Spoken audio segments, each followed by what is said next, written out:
بسم اللہ الرحمن الرحیم، الحمدللہ رب العالمین والصلاة والسلام علی خاتم النبیین۔ ناظرین محترم، السلام علیکم ورحمۃ اللہ وبرکاتہ۔ پروگرام سیرت النبی صلی اللہ علیہ وآلہ وسلم کے ساتھ آپ کا میزبان ڈاکٹر محمود غزنوی حاضر خدمت ہے۔ ہم سب کے پسندیدہ اسکالر جناب شجاع الدین شیخ بھی تشریف فرما ہیں۔ بات سیرت النبی کے حوالے سے ہے، شروع کرتے ہیں۔ پچھلا پروگرام ہم نے اسی حوالے سے کیا تھا جس میں یہ بات ہوئی تھی کہ ہم ناشکرے ہو گئے ہیں۔ پھر ہم نے اپنے آپ کو ملامت بھی بہت کی تھی، اور یہ ملامت کرنا جو ہے اس لیے بھی ضرورت ہے کہ وقتاً فوقتاً اگر اپنے گناہوں پہ نظر رکھی جائے تو رحمان و رحیم کا احساس جو ہے وہ شدت اختیار کرتا ہے کہ توبہ کر لینی چاہیے، معاف کر دے گا۔ اپنا احتساب کرتے رہنا چاہیے وقتاً فوقتاً، چونکہ خود احتسابی جو ہے وہ عرفان ذات کا سبب بنتی ہے، اپنے آپ کو سمجھنے کا سبب کہ ہماری اوقات کیا ہے۔ آخر میں یہی بات ہو رہی تھی کہ ہماری اوقات کیا ہے، ہم انسان ہیں، اور انسان تو سب سے زیادہ کمزور ہے، لیکن اس وقت سب سے زیادہ قوی ہے جب اسے اپنے پیدا کرنے والے کی سپورٹ حاصل ہو جائے۔ تو اس پر پچھلا پروگرام تھا، اور شجاع صاحب سے پچھلے پروگرام کا ریکیپ لیتے ہیں اور پھر آگے کی طرف چلتے ہیں۔ السلام علیکم ورحمۃ اللہ وبرکاتہ۔ میں اصل میں گفتگو میں محو ہو گیا اور پھر پتہ نہیں کیا ہو گیا۔ وعلیکم السلام ورحمۃ اللہ۔ کیسا مزاج آپ؟ بس الحمدللہ، اللہ کا شکر۔ جزاک اللہ ڈاکٹر صاحب۔ آپ سنائیے کیسے؟ اصل میں کچھ موسم کا بھی اثر ہے، جی اور کچھ حالات کے بھی اثرات ہیں، حالات کے بھی اثرات، کچھ حالات کے بھی اثرات ہیں، کچھ ذہنی دباؤ بھی بہت ہیں۔ پوری قوم کا یہی مسئلہ ہے، ذہنی دباؤ اتنے زیادہ ہیں، کچھ ہمارے وسائل اور مسائل اتنے زیادہ ہو گئے ناظرین کرام کہ آپ سب بھی ظاہر ہے جو یہاں پاکستان میں وہ تو سن رہے ہیں، دیکھ رہے ہیں، بھگت بھی رہے ہیں، اور جو پاکستان سے باہر ہیں انہیں بھی اندازہ تو ہوگا کیا کہو۔ دراصل میں ذہنی دباؤ بہت زیادہ ہے، اس میں کچھ نہیں پتہ چلتا کس وقت کیا کیفیت طاری ہو جائے۔ بسم اللہ الرحمن الرحیم، اللہم صلی علی محمد وعلی آل محمد وبارک وسلم۔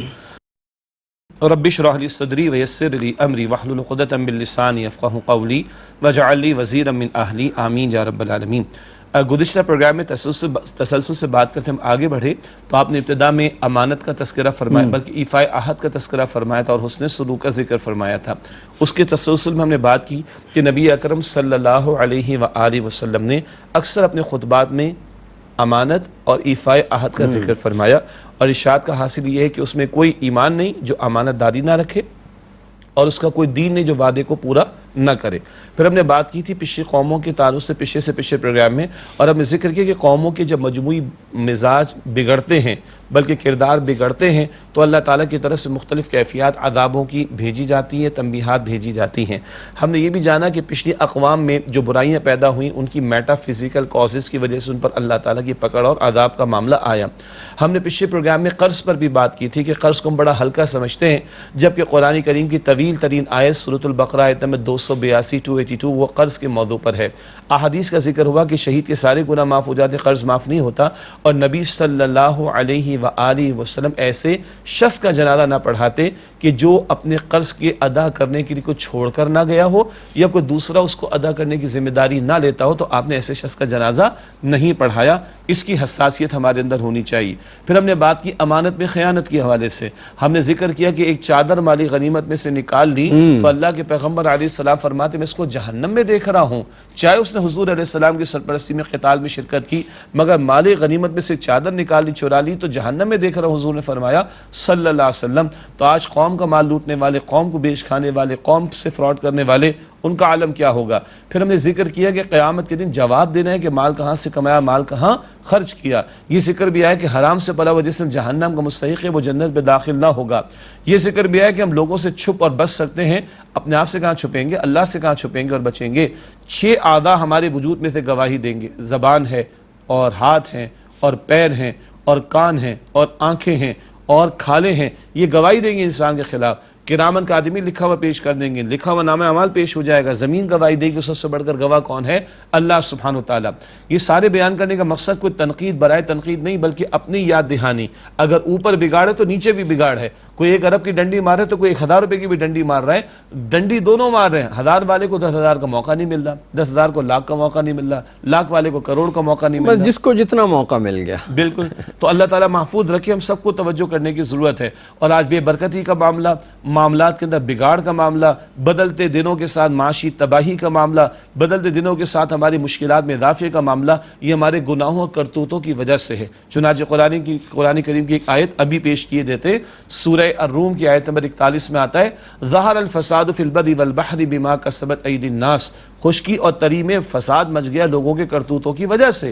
قرآن پاک فرماتا ہے سورہ شورا کی آیت نمبر 30 میں، وما اصابکم من مصیبت فبما کسبت ایدیکم ویعفو عن کثیر. مصیبتیں تم پر تمہارے گناہوں کرتوتوں کی وجہ سے آتی، بہت سی باتوں کو تو اللہ تعالیٰ معاف فرما دیتا ہے. تو آج ہمیں ری وزٹ کرنے کی ضرورت ہے. امانت کی پاسداری، ہم وعدے کو کہتے ہیں، وعدے کے جو وفا ہو جائے. ہم کتنے وعدوں میں گڑبڑ کرتے ہیں. شادی بیاہ کے کارڈ کا موقع ہو، ممبر پر کھڑے ہیں وقت کی پابندی نہ کریں، پروگرام میں بیٹھے وقت کی پابندی نہ کریں، دوسروں کو ٹائم دے وقت کی پابندی نہ کریں، پیمنٹ وقت پر نہ کریں، سیمپل کچھ دکھائیں سپلائی کچھ اور کریں، وغیرہ وغیرہ. ان میں جو ہم گڑبڑ کر رہے ہوتے ہیں یہ سب وعدہ خلافی کی باتیں ہیں. منافق کی 4 نشانیاں، جن میں سے 2 کیا ہیں؟ جب وعدہ کرے گا جھوٹ بول، جب وعدہ کرے گا خلاف ورزی کرے گا، اور جب امانت رکھوائی جائے گی خیانت کرے گا. یہ منافقانہ طرز عمل. اور ہم نے کہا اکا دکا چند لوگوں کے معاملات بہتر ہوں گے، مگر آج اجتماعی صورتحال جو دیگرگوں ہے اس کی وجہ ہمارے اجتماعی کرتوت ہیں، جس کے لیے راہ اللہ کی طرف متوجہ ہونا، جیسے آپ نے فرمایا، اور اللہ کے حضور توبہ کرنا، گناہوں کو چھوڑنا یہ لازم ہے. کچھ اس طرح کی باتیں یاد آ رہی ہیں، پچھلے پروگرام میں ہم نے کی تھی. توبہ کرنا ضروری ہے، اپنا احتساب کرنا ضروری ہے، وقتاً فوقتاً اپنی یاد دہانی کریں. اصل میں یہ جو اس طرح کی باتیں کرتے ہیں تو آپ یہ نہ سمجھیے گا کہ صاحب یہ ہم کیا کرتے ہیں، کبھی کبھی اپنے آپ کو یاد دلا رہے ہوتے ہیں کہ ہم کہاں کھڑے ہوئے ہیں، ہمارے لوگ کہاں کھڑے ہوئے ہیں، پورا معاشرہ. اور یہ صرف خیر خواہی والی بات ہے کہ ہمیں یہ احساس ہو جائے کہ ہم جو ہیں گڑبڑ کر رہے ہیں، اور اس وجہ سے اللہ تعالیٰ جو ہے وہ ہم سے ناراض بھی ہیں، ہمیں معافی جو ہے وہ ہم پر سختیاں بھی آتی ہیں. معافی مانگ لیں آسانیاں ہو جاتی ہیں. اللہ تعالیٰ بہت آسانیاں کرنے والے ہیں بڑے معاملات. اور جیسے کہ قرآنی آیات شجاع صاحب نے فرمائی کہ یہ جو کچھ ہم کر رہے ہیں اللہ تعالیٰ کہہ چکے ہیں یہ تو تمہارے کرتوتوں کی وجہ سے، بھائی میری طرف سے تمہیں کوئی تکلیف نہیں پہنچی، تم اپنی تکلیفیں اپنے ہاتھ سے خود کو پہنچا رہے ہو. تو ہمیں اگر اس بات کا احساس ہو جائے کہ ہم یہ تکلیفیں خود جھیل رہے ہیں، تو اب یہ ہم جو کہتے ہیں پورا معاشرہ بگڑ چکا ہے، پورے معاشرے کو نہ تو میں سنوار سکتا ہوں، نہ شجاع صاحب سنوار سکتے ہیں، ہم دونوں مل کے سنوار سکتے ہیں. ہم جب ایک کام کر سکتے ہیں، اپنے آپ کو سنوار لیں، اور اس کا آغاز جو ہم اپنے گھر سے کر دیں، جی اپنے خاندان سے کر دیں. دیکھیے اللہ کی ذات، ہم مکلف تو اسی کے ہیں. بالکل اللہ کی ذات بہت رحیم ہے. اب آئیے ذرا اللہ کی رحمت کا بھی ذکر ہو جائے، تاکہ ایک طرف انذار اور ڈراوا ہے تو دوسری طرف بشارت کا پہلو بھی آ جائے. یہ دونوں باتیں ساتھ ساتھ چلنی چاہیے، بشارت بھی اور انذار بھی. اللہ تعالیٰ نے قرآن کریم میں ارشاد فرمایا کہ کتب ربکم علی نفسہ الرحمہ، تمہارے رب نے اپنے اوپر رحمت کو لازم فرما لی. اپنے ذمہ کرم پر اللہ جو چاہے لازم کر لے، اللہ نے رحمت کو لازم فرمایا. حدیث مبارک میں حدیث قدسی آتی ہے، اللہ تعالیٰ کا فرمان ہے کہ ان رحمتی سبقت علی غضبی، بے شک میری رحمت میرے غضب پر سبقت لے گئی.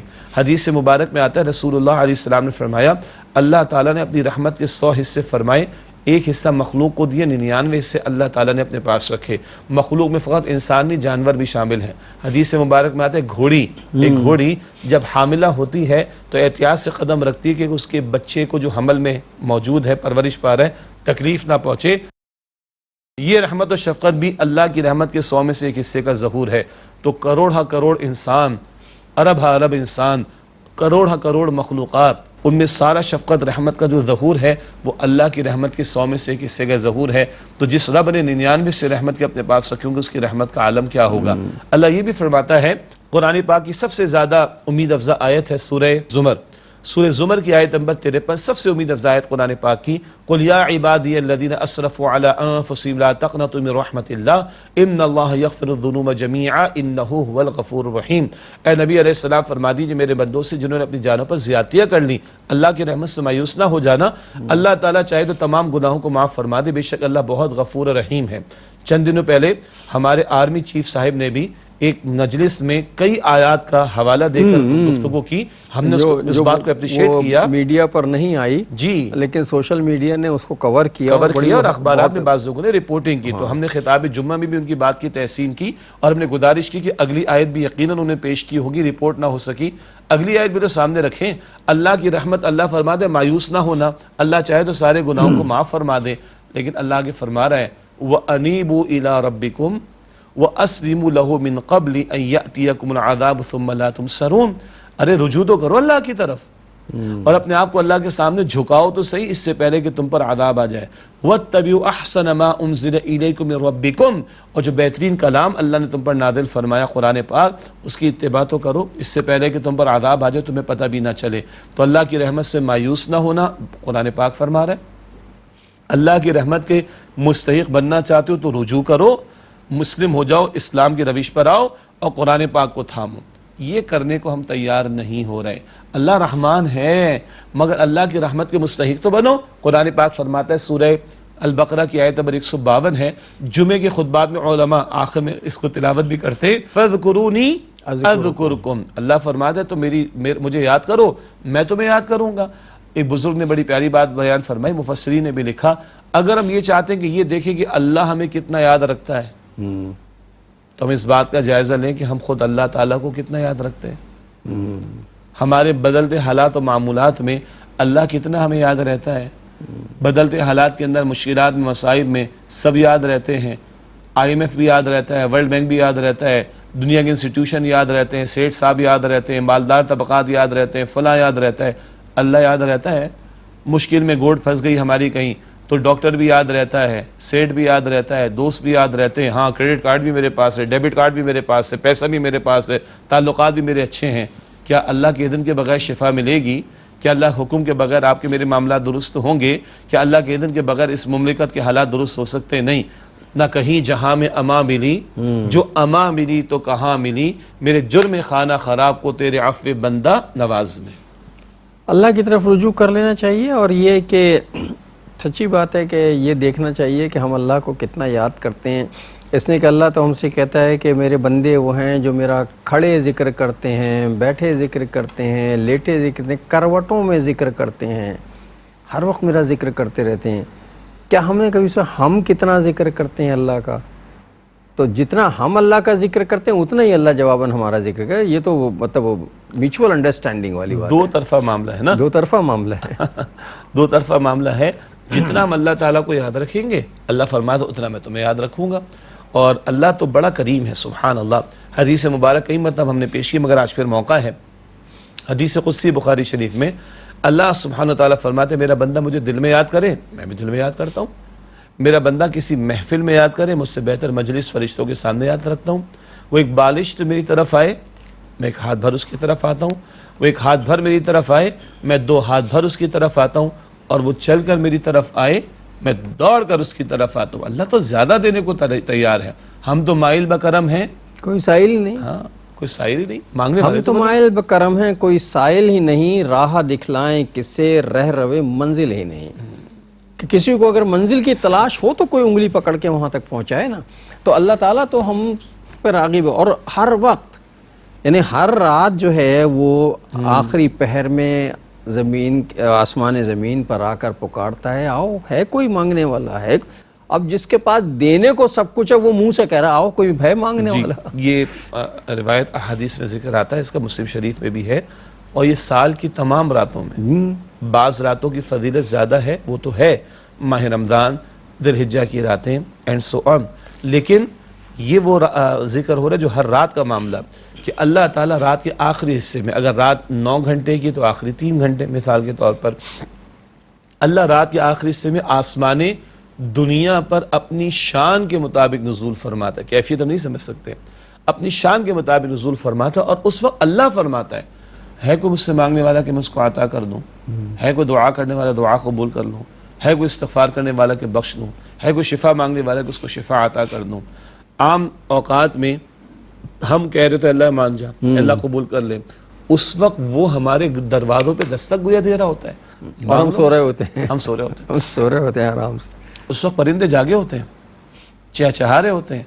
ہم کہتے ہیں شاید شور کر رہا ہوں اٹھا رہے ہیں, وہ شور نہیں کر رہے، وہ بتا رہے تو اشرف المخلوقات ہے، ہم تو پرندے ہیں، تو اشرف المخلوقات ہے، ہم تو رب کی تسبیح میں لگے ہیں، تو بھی اٹھ کر رب کو پکارنے کی کوشش تو کر لیں۔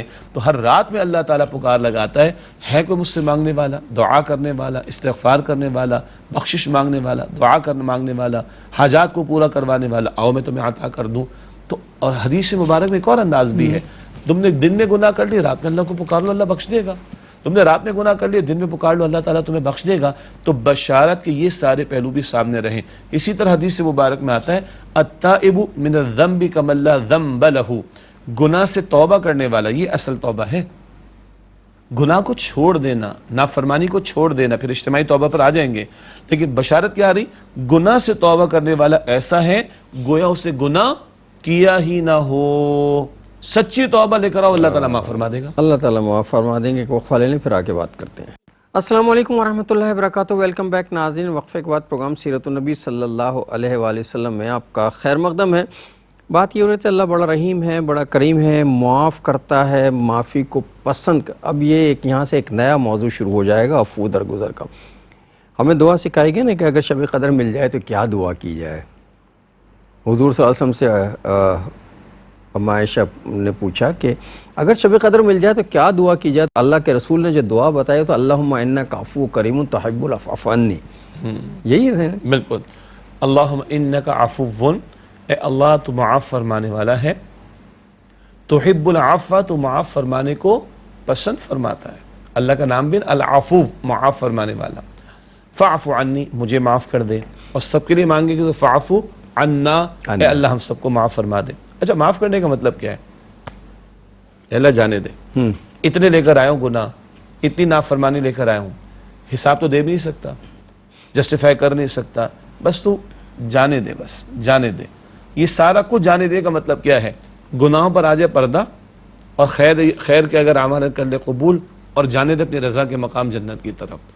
تو اس معافی میں یہ بڑے گہرے مفاہیم شامل ہیں۔ اللہ بس تو جانے دے، جانے دے اور جانے دے۔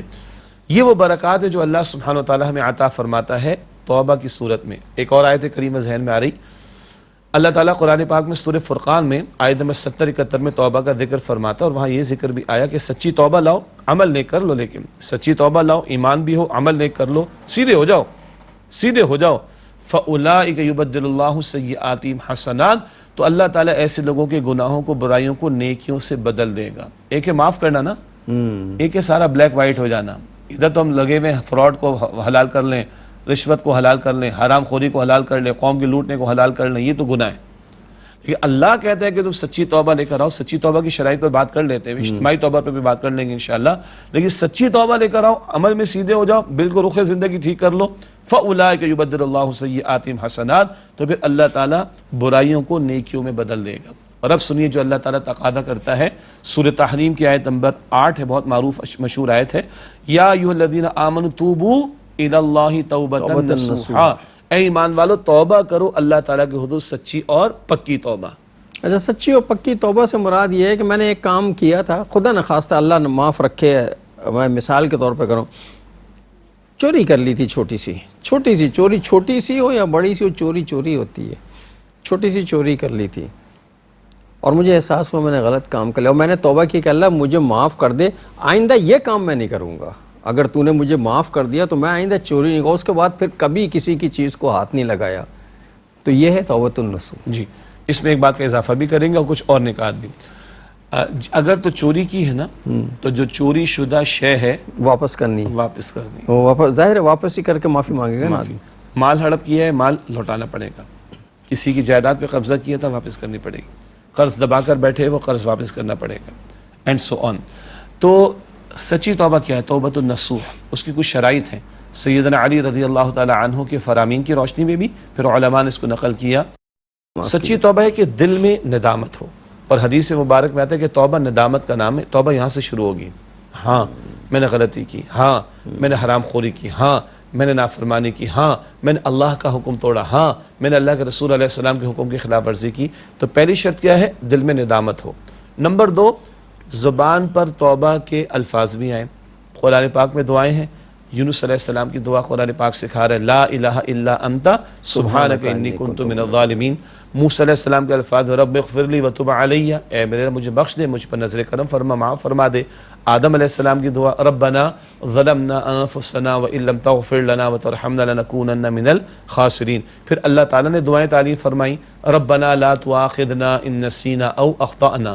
پھر جب تھوڑی دیر پہلے آپ نے ذکر فرمایا تھا کھڑے بیٹھے کروٹوں پر ذکر کرنے والا، سورہ آل عمران کے آخر میں الذین یذکرون اللہ قیاما وقعودا وعلی جنوبہم، وہ کھڑے بیٹھے اور کروٹوں پر اللہ کا ذکر کرتے ہیں، ویتفکرون فی خلق السماوات والارض، آسمان و زمین کی تخلیق پر غور و فکر کرتے ہیں، ربنا ما خلقت ھذا باطلا، اے ہمارے تو نے یہ سب بیکار پیدا نہیں کیا، سبحانک، تو اس بات سے پاک ہے کہ بیکار کسی شے کو بنائے، فقینا عذاب النار، ہمیں آگ کے عذاب سے بچا لے۔ پھر آگے اور دعائیں ہیں۔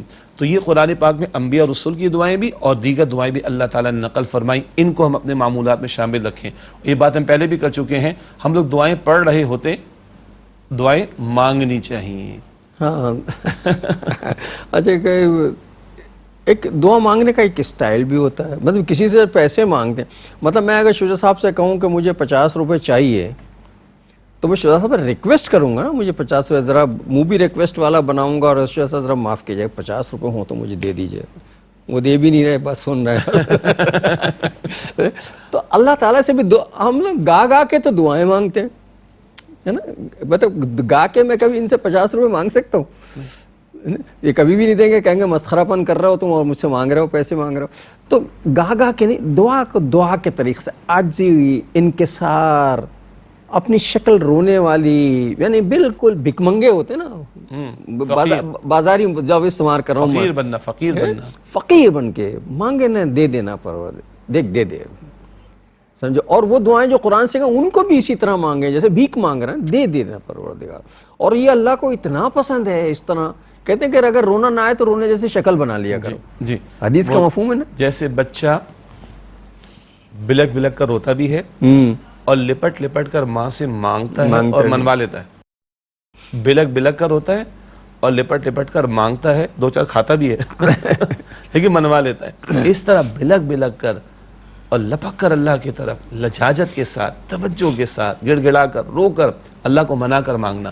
اچھا، عرض ہو رہی تھی بات کہ توبہ کی شرائط میں پہلی بات دل میں ندامت، دوسری بات زبان پر توبہ کے کلمات قرآن پاک میں بھی آ گئے، اور پھر اللہ کے رسول صلی اللہ علیہ وسلم نے الفاظ سے کہا، ہمیں یاد بھی ہیں، استغفر اللہ ربی من کل ذنب واتوب الیہ، استغفر اللہ الذی لا الہ الا هو الحی القیوم واتوب الیہ، یہ کلمات بھی زبان پر ہوں۔ تیسری بات، پکا ارادہ کہ آئندہ گناہ نہیں کروں گا۔ اچھا، گناہ کے دو پہلو ہوتے ہیں، اللہ تعالیٰ اور اللہ کے رسول علیہ السلام نے جن باتوں کا حکم دیا اگر ان پر عمل نہ کرے تو گناہ ہے، نماز ادا کرو اگر نماز ضائع کرے تو گناہ ہے، زکوٰۃ ادا کرو اگر زکوٰۃ ضائع کرے تو گناہ ہے، ماں باپ کے ساتھ اسے سلوک کرو گڑبڑ کرے تو گناہ ہے۔ تو ایک حصہ کیا ہے، جو احکامات اللہ اور اللہ کے رسول نے عطا فرمائے ان کو اگر انجام نہیں دیا جا رہا تو گناہ ہے، تو احکامات پر عمل کرنا شروع کر دو، فرائض و واجبات پر عمل کرنا شروع کر دو۔ پھر وہ گناہ ہے کہ جن باتوں سے اللہ تعالیٰ اور اللہ کے رسول علیہ السلام نے روک دیا، سود ہے، رشوت ہے، ملاوٹ ہے، مال حرام ہے، غیبت ہے، وغیرہ وغیرہ۔ تو جن باتوں سے اللہ اور اللہ کے رسول علیہ السلام نے روکا ہے ان کو کرنا گناہ ہے، تو ان گناہوں سے باز آ جاؤ۔ یہ پورا پیکیج ہے، صرف توبہ توبہ توبہ توبہ توبہ کہنے کا نام توبہ نہیں ہے، ندامت اور زبان پر توبہ کے کلمات بھی، اور آئندہ گناہ نہ کرنے کا پکا ارادہ بھی۔ درمیان میں ایک بات شامل کریں، اس کو ہم نمبر 4 کہہ دیں، آنسو کا تڑکا بھی تو لگائے نا، دو آنسو بھی۔ جی، جیسا اب آپ نے فرمایا تھا ابھی کہ اگر رونا نہیں آتا تو رونے جیسی شکل تو بناؤ۔ اللہ کے رسول علیہ السلام فرمایا کہ اللہ تمہارے چہرے نہیں دیکھتا، تمہارے دلوں کو دیکھتا ہے، تو رونے جیسی شکل تو بناؤ۔ البتہ کبھی اللہ کی خشیت سے بندے کی آنکھ سے آنسو ٹپک جائے نا، تو حدیث میں بڑی پیاری بات آتی، ایک حدیث میں ذکر آتا ہے، 2 قطرے کو اللہ کو بڑے پسند، ایک وہ خون کا قطرہ جو راہ خدا میں جنگ کرتے ہوئے بہہ جائے، اور ایک وہ قطرہ آنسو کا جو اللہ کے خوف سے بندے کی آنکھ سے بہہ جائے۔ اور جب وہ بہتا ہے نا، اللہ کے خوف کی وجہ سے بندہ روتا ہے، تو حدیث مبارک میں آتا ہے کہ اللہ اس بندے کے گناہوں کو ایسے معاف کرتا ہے جیسے خزاں کے موسم میں درختوں سے پتے جھڑ جاتے ہیں۔ تو آنسو کا تڑکا بھی لگائیں، اور رونا نہیں آتا تو رونے جیسی شکل بنائیں۔ 4 باتیں ہو گئیں۔ 5ویں بات، بالفعل اب گناہ کو چھوڑ دے. نمازیں ضائع کر رہے تو ادا کرے, ماں باپ کو تنگ کر رہے تو ماں باپ کے ساتھ اسے سلوک کرے, زکوٰۃ میں ڈنڈی ماری, پچھلے سالوں کی زکوٰۃ علماء سے مسئلہ معلوم کر کے ادا کرے, گناہوں کی طرف آ جائیں. اگر سود خوری چلی تو سودی اکاؤنٹ ختم کرے, اگر سود پہ قرض کا لین دین کا رکھا ہے تو ختم کرے, اگر کسی کا قرض دبا کر بیٹھا ہے تو ادا کرے, اگر بے پردگی گھر میں چل رہی تو بے پردگی ختم کی جائے, اگر گھر کی خواتین پردے کا اہتمام نہیں کری تو پردے کا اہتمام کروایا جائے, اگر رشوت گھر میں آ رہی تو اس کو ختم کیا جائے. یہ ہے بالفعل گناہ کو چھوڑ دینے والی بات. اور ایک اور عجیب بات سیدنا علی نے فرمائی رضی اللہ عنہ, اب تک گناہ کرتے رہے تو گناہوں کی نحوست کی وجہ سے تمہاری روح آلودہ ہو گئی ہوگی, تو اب اللہ کی اطاعت میں لگاؤ اپنے آپ کو, اللہ کے پیغمبر علیہ السلام کی اطاعت میں کھپاؤ اپنے آپ کو, تاکہ تمہاری روح کو تم پاک کر سکو. تو گناہوں کی زندگی کو اوورہالنگ ہونی چاہیے. ہاں, گناہوں کی زندگی کو چھوڑ کر اطاعت والی زندگی کی طرف ریفریش کر لیں اپنے آپ کو, اوورہالنگ کریں, اپنی دھلائی کریں, صفائی کریں اور توبہ کریں. اب کہ صاحب اتنے گناہ گار تھے, اتنے گناہ کیے تھے, ہیبیچول ہو گئے ہیں. کیا کہتے ہیں ہیبیچول؟ عادی ہو گئے. عادی ہو گئے, ہیبیچول عادی ہو گئے, عادی ہو گئے. اب تو گناہ اور چھوڑ بھی دیے, توبہ کر بھی لی تو پھر سرزد ہو جائیں گے. تو ہو جائیں گے تو انسان سے گناہ تو سرزد ہوں گے. توبہ کر لی ایک مرتبہ, سچی توبہ کر. توبہ میں سب سے زیادہ اہم چیز جو ہے وہ اعتراف گناہ ہے, جسے ہم کہتے ہیں اقبالی مجرم. جی, اقبال جرم جو ہے وہ لازم ہے. اقبال جرم ضروری کہ ہاں میں نے یہ کیا. اچھا, عام آدمی کے سامنے بھی اقبال جرم کر لیں تو آدھا تو وہ ایسے ہی ٹھنڈا پڑ جاتا ہے. میں کہوں کہ مجھ سے یہ غلطی ہوئی تو وہ تھوڑا سا نرم پڑ جاتا ہے, اور پھر غصہ کم ہو جاتا ہے, نرم پتہ پھر کہ اچھا بتاؤ تمہیں کیا سزا دی جائے اس کی, تو کہتے ہیں معاف کر دو. یہی معاملہ اللہ کے ساتھ بھی ہے. بالکل کہ اقبال جرم کر لے کہ ہم آلے یہ بھی میں نے کیا, یہ بھی میں نے کیا, یہ بھی میں نے کیا, اور جو مجھے یاد نہیں ہے وہ بھی میں نے کیا. ہاں, جو مجھے یاد نہیں ہے وہ بھی میں نے کیا, تجھے یاد ہے. تو جو مجھے یاد ہے اس کا تو میں اعتراف کر رہا ہوں, اور جو تجھے یاد ہے وہ تو اپنے کرم سے معاف کر دے. سب کو معاف کر دے تو بہت ہی اچھا ہے. بالکل. اچھا, ابھی باتیں اور بھی باقی ہیں. یہ سچی توبہ میں 6 باتیں آ گئیں. ندامت, توبہ کی استغفار کے کلمات, آنسوؤں کا تڑکا, پکا ارادہ آئندہ گناہ نہیں کریں گے, اور اب بالفعل گناہوں کو چھوڑ کر فرمانبرداری اطاعت کی طرف آ جاؤ.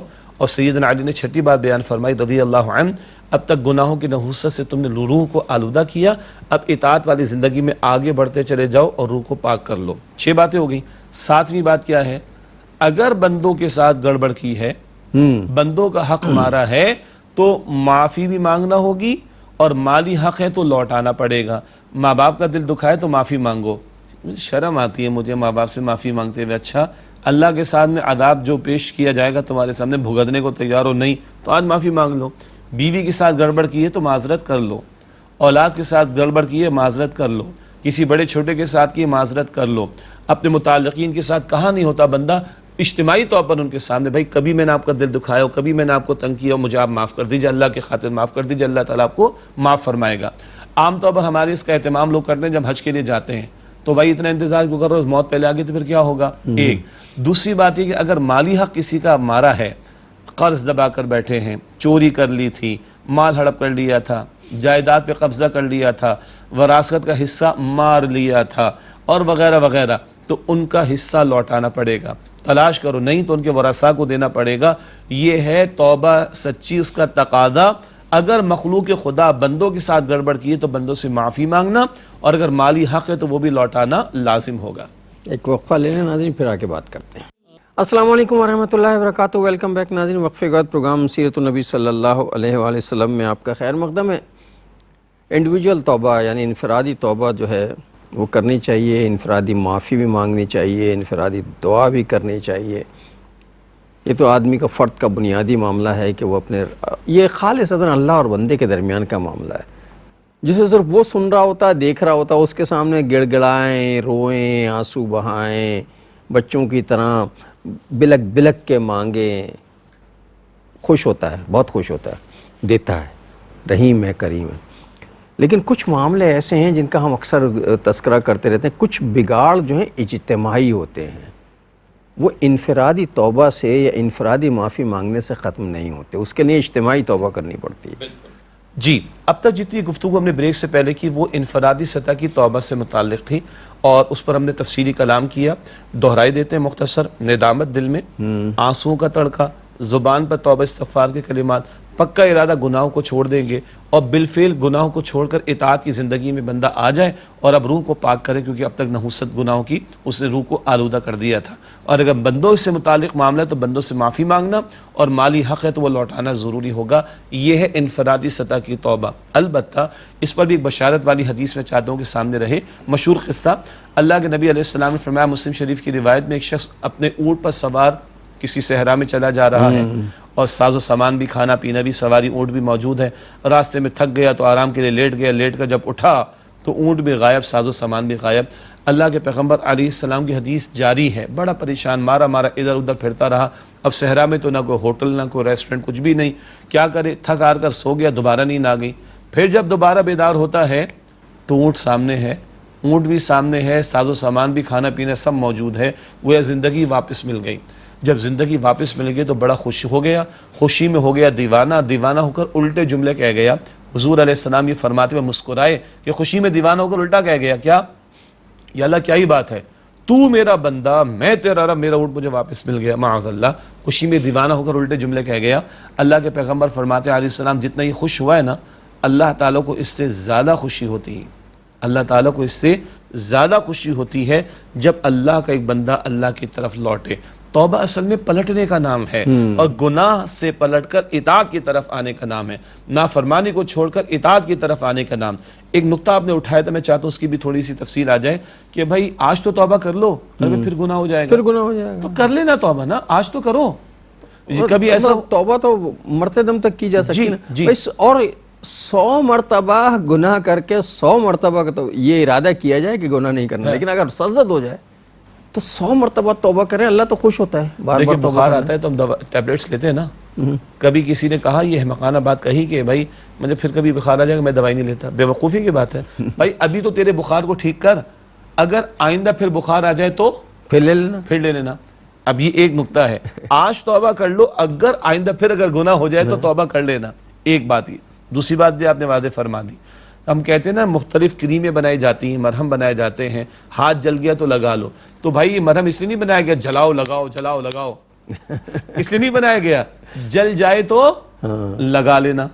یہ کریم اس لیے نہیں بنایا گیا کہ جلا کے لگاؤ جلا کے لگاؤ. کیسے جل گیا؟ ہاں جل جائے تو لگا. تو بھائی توبہ کا دروازہ کھلا ہے، لیکن لائسنس تو کل نہیں ہے کہ گناہ کیے جاؤ، قتل کیے جاؤ، چوریاں کیے جاؤ، ڈاکے مارے جاؤ اور اس کے بعد توبہ کرو. یہ توبہ کا دروازہ اس لیے نہیں ہے. توبہ کا دروازہ اس لیے کہ اگر تم سے گناہ ہو جائے تو گناہ کر لینا. اس کو اس انداز سے لینا چاہیے. اور کیا خوبصورت بات آپ نے بیان فرمائی.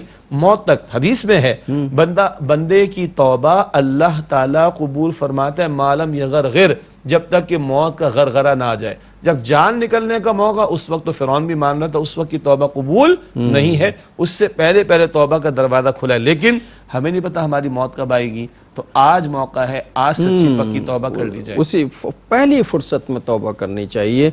اور یہ تو توبہ انفرادی ہے. جی اصل میں سوسائٹی میں جو کچھ ہو رہا ہے اس کے لیے بھائی اجتماعی توبہ کی ضرورت ہے. انفرادی توبہ سے یہ کام سنور نہیں سکتے.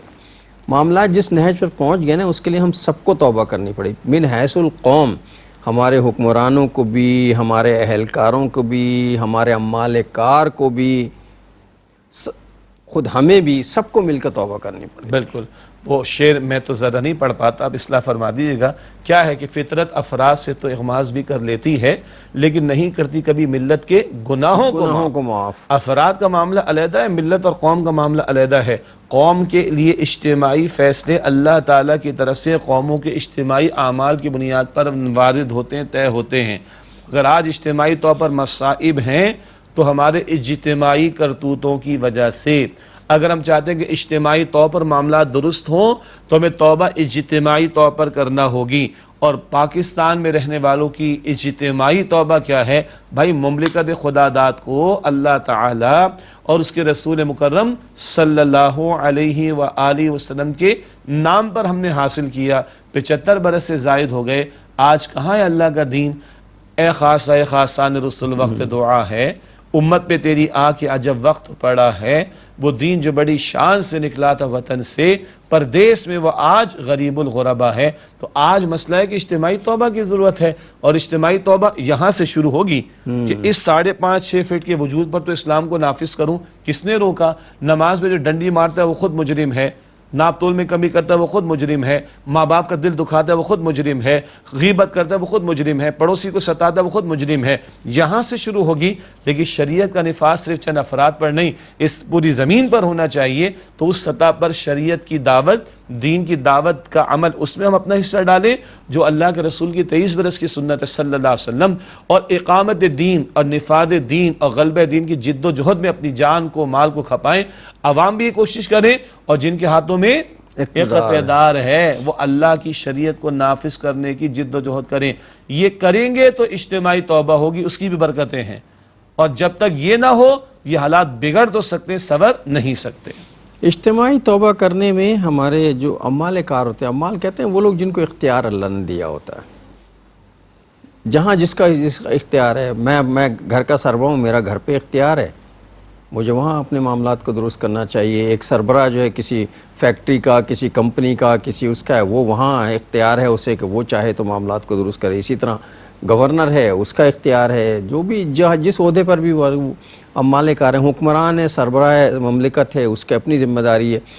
اور سربراہ مملکت کی یا سربراہ خاندان کی ذمہ داری جو ہے وہ اجتماعی ذمہ داری ہوتی، جس سے آسانی سے بچا نہیں جا سکتا۔ اگر میں سربراہ خاندان ہوں تو میری اپنی ذمہ داری، میرے ساتھ جو 5 6 8 لوگ ہیں ان کی سب کی ذمہ داری مجھے جواب دہ بھی میں خود ہوں۔ جی، اللہ کے رسول علیہ السلام کی حدیث ہے، بخاری شریف میں ہے، کلکم راعین وکلکم مسئول عن رعیتہ، تم میں سے ہر ایک راعی ہے، ذمہ دار ہے، نگران ہے۔ ویسے تو راعی چرواہے کو کہتے ہیں، بڑا قیمتی لفظ حضور نے استعمال فرمایا صلی اللہ علیہ وسلم۔ اور یہ چرواہا کا لفظ بھی بڑا وسیع المعنی ہے۔ جی، چرواہے کو بہت تھوڑی سی اجرت ملتی ہے، ذمہ داری بہت بھاری ہوتی ہے، صبح سے لے کے رات تک لگے رہنا پڑتا ہے۔ ایک بکرا ادھر جا رہا ہے، ایک بکری ادھر جا رہی ہے، ایک دمبا ادھر جا رہی ہے، ایک دمبی ادھر جا رہی ہے، ہر ایک انہوں کو راہ سنبھال- راست پہ رکھنا۔ جی، یہ نبوی کلام کی حکمت دیکھیں صلی اللہ علیہ وسلم۔ اس پر علماء نے گفتگو کی کہ لفظ چرواہا حضور نے کیوں اختیار کیا صلی اللہ علیہ وسلم۔ بہرحال راعی، کلکم راعین، ہر ایک تمہیں سے راعی، نگہبان ہے، ذمہ دار ہے، چرواہا ذمہ دار، اور اس کی رعیت کے بارے میں سوال ہوگا۔ باپ ہے تو اولاد کے بارے میں سوال ہوگا، یہ گھر کی ریاست ہو گئی، مملکت ہو گئی۔ اگر شوہر ہے تو بیوی کے بارے میں سوال ہوگا، یہ بھی گھر کی بات آ گئی۔ اور اگر آقا ہے تو غلام کے بارے میں سوال ہوگا، یہ بھی گھر کی بات آ گئی۔ اور اگر حکمراں ہے تو رعایا کے بارے میں سوال ہوگا، یہ پوری ریاست کا گھر آ گیا۔ تو ادھر سے شروع ہوگا اور ادھر تک بات جائے گی، اس رعیت کے بارے میں سوال ہوگا۔ اس رعیت کا کھانا پینا، اوڑھنا بچھونا، اس کا بھی خیال کرنا ہے، اس کا عقیدہ، اس کا ایمان، اس کا عمل اور اس کی آخرت کی بھی فکر کرنی، ان دونوں کے اعتبارات سے فکر کرنی۔ چنانچہ قرآن کریم میں سورہ تحریم کی آیت نمبر 6 میں ذکر آتا ہے، یا ایھا الذین آمنوا قوا انفسکم واہلیکم نارا، اے ایمان والو اپنے آپ کو اور اپنے گھر والوں کو جہنم کی آگ سے بچاؤ۔ یہ گھر والوں کے لیے ہو گیا، اور مملکت چلانے والوں کے لیے کیا آتا ہے؟ پڑھے نا قرآن کریم کو۔ سورہ حج کی آیت نمبر 41 میں ذکر آتا ہے، سورہ حج آیت نمبر 41، الذین ان مکناہم فی الارض اقاموا الصلاۃ وآتوا الزکاۃ وامروا بالمعروف ونہوا عن المنکر وللہ عاقبۃ الامور، جن کو ہم اختیار اور اقتدار عطا کریں گے وہ نماز قائم کریں گے۔ حکمرانوں کا نماز قائم کرنا ہم نے کئی مرتبہ بات کی ہے، جمعہ عید کی نماز وہ پڑھائیں، مساجد کا انتظام کریں جس کے چندے آج عوام کو دینا پڑتے ہیں۔ زکوٰۃ کا نظام ہوگا، زکوٰۃ ادا کرنا حکمرانوں کا فقط کیا یہ کہ زکوٰۃ دے دی اپنی پرسنل، نہ، زکوٰۃ کا اور عشر کا پورا نظام، کفالت عامہ کا تصور ہوگا۔ یہ تو ہو گئی مادی ضروریات، کھانا پینا۔ وَأَمَرُوا بِالْمَعْرُوفِ، بھلائی کا حکم دیں گے، وَنَهَوْا عَنِ الْمُنْكَرِ، بدی سے روکیں گے۔ آپ اور میں محلے والوں کو کہ نماز پڑھو تو یہ دعوت ہے، یہ حکم نہیں ہے۔ اور حکمراں کے پاس طاقت ہے، وہ کہ نماز ادا کرو تو یہ حکم ہے، نماز ادا کرو ورنہ سزا ملے گی، بس پھر یہ حکم ہے۔ تو وہ نیکی کا حکم دیں گے، بدی سے روکیں گے۔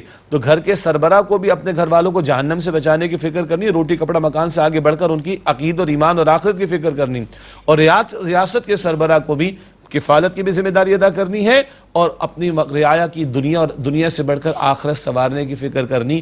یہ تصور ہے رعیت کی ذمہ داری کا.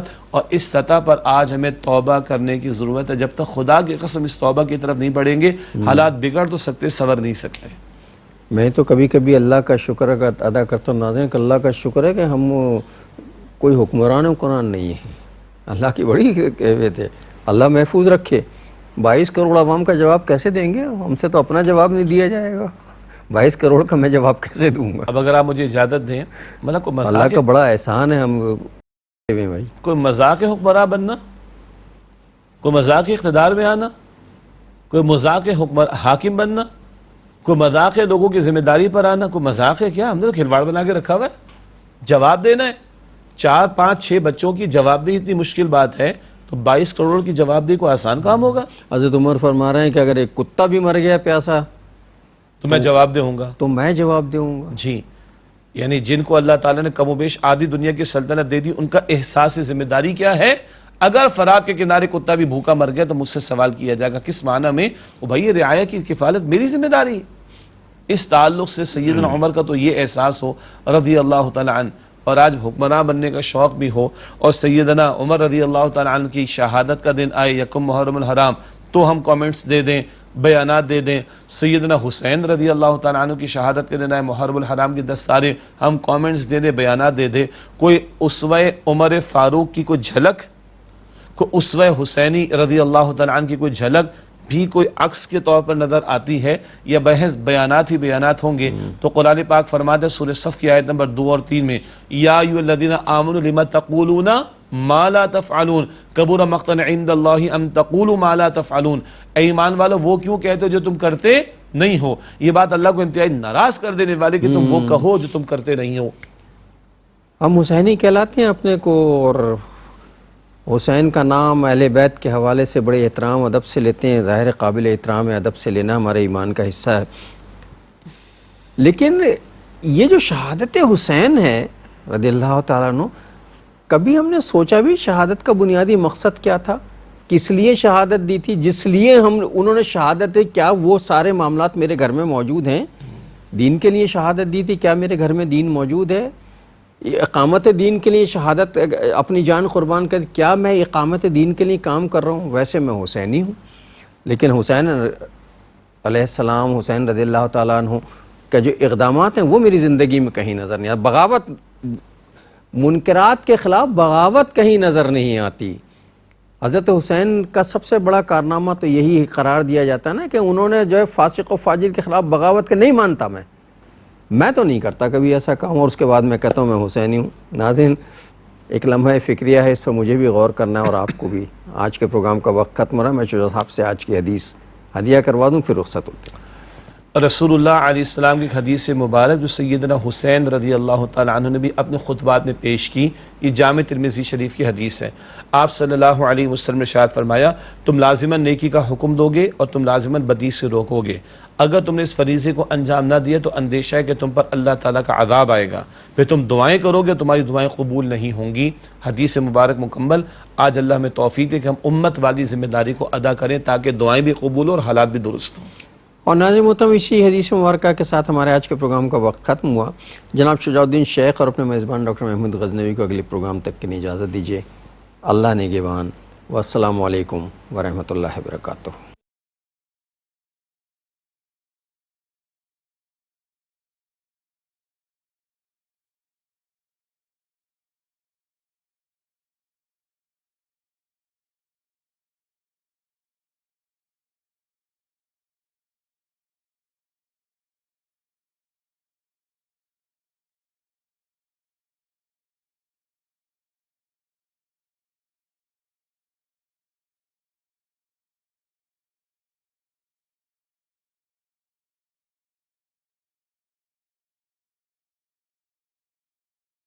ناظرین کرام، دینی معلومات اور احکامات پر مبنی مزید پروگرامز دیکھنے کے لیے ARYQ TV چینل کو سبسکرائب کیجئے، اور ہاں، بیل آئیکن بٹن دبانا مت بھولیے گا تاکہ آپ اپنے پسندیدہ پروگرامز کو مس نہ کر جائیں.